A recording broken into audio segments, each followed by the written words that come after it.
So welcome back mga idol dito sa Austria Brother. So ito nga second toss natin ng ating mga young bird. So ngayon ay September 5. So no isang araw nagpakawala tayo sa 13 kilometers yata yun.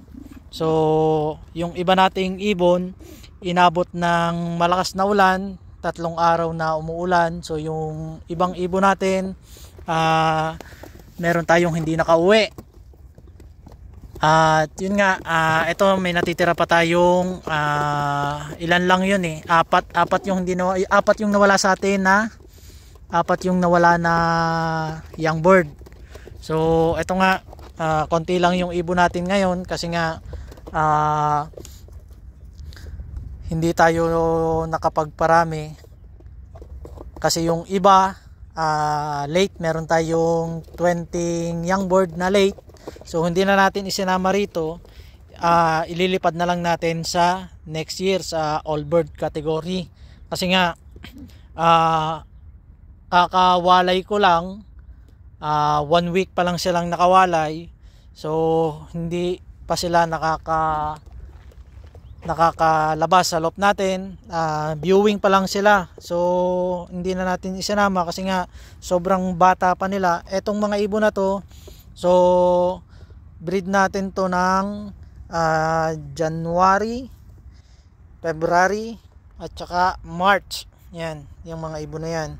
So dito tayo magpapakawala dun sa lagi nating pinagpapakawalan. So 23 kilometers to. Ito yung panahon, medyo yan, maulap pa rin kasi nga kahapon malakas pa din yung ulan dito, maghapong umulan. Ito nga, nagkameron ng time tayo para makapag-toss ngayong Tuesday dahil day off tayo. So ito, magpapakawala tayo. Ayan. So pamahingahin lang natin ng konti. Nabubulol pa, hindi na ako sanay. Pamahingahin lang natin ng konti tapos i-release na natin kasi nga ayan maula pa.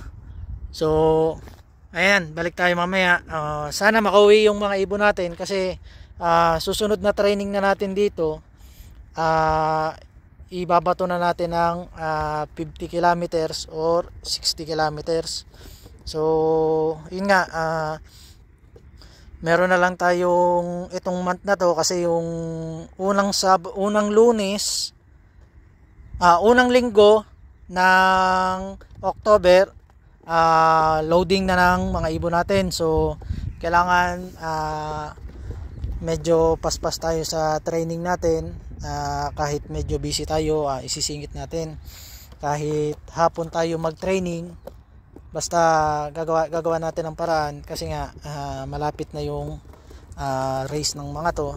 So yung iba nagmo-molt pa, ayan, yung sa mukha. Yung iba, ayan, katulad nitong red bar na to, ayan, ano pa yung ano niya, yung leg niya. Ito yung mga leg, naglulugon pa. So yun lang mga idol, pamahingahin lang natin ng konti tapos release na natin. So time check tayo mga idol, 10:26 po ng umaga. Ito, pe-prepare na natin kasi nga pakakawala na natin.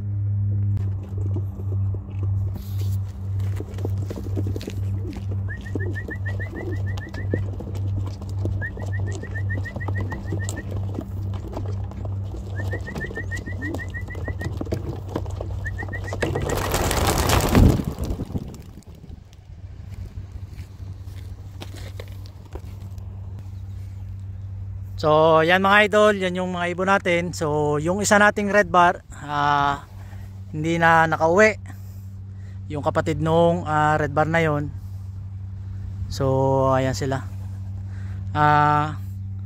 Doon dapat yung direksyon na tatahakin ng mga ibon natin, liliban dun sa may bundok na yon.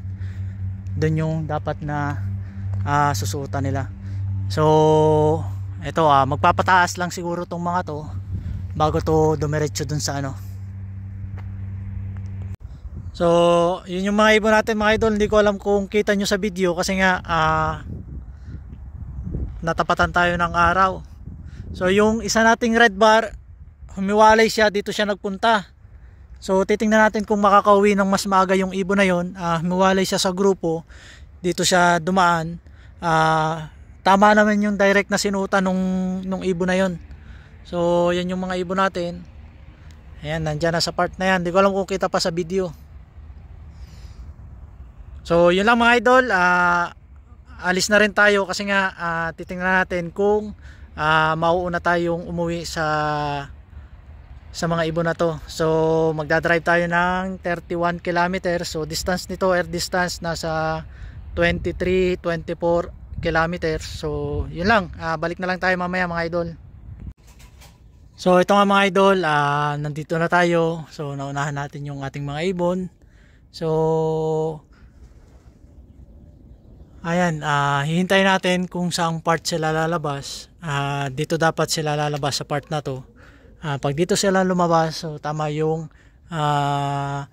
direksyon na kinukuha nila. Kasi dati kasi dito lumalabas yung mga ibon natin pag galing sa karera. Bibihira yung tamang daan na nakukuha. Kasi nga, mas marami kasi pong ibon ang dumadaan sa parting yun. Kasi dun po nagdadaanan yung maraming ibon papunta rito sa mga ka-member natin sa part na to. So yun lang mga idol, tingnan natin kung saan sila lalabas ngayon. Ito mga idol, tama yung nilabasan ng ibon natin. Ayan yung mga ibon natin. Ayan, ang tataas pa, dito sila lumabas. Tama, so tama yung dinadaanan nila. So kahit medyo late sila ng dating, at least yung daan na ano nila ay tama yung dinadaanan nila. So yan yung mga ibon natin. Kulang pa yan, mga ilang dyan, kulang pa. So yan nga yung ibon natin. Ayan, wala dyan yung red bar at saka yung red check natin. Ayan, so dito tayo para makababa sila ng ayos. Ayan, malamang sa malamang kulang tayo. Ayan.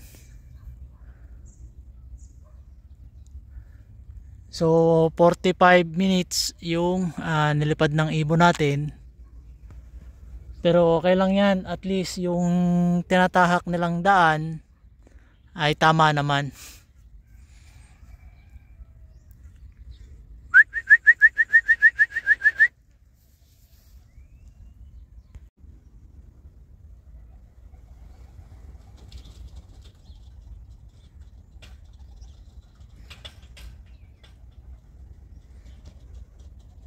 Ayan mga idol.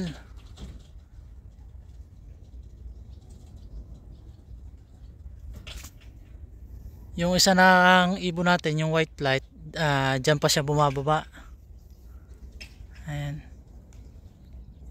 So hindi naman siya nagtatagal. Ayun, bumaba agad.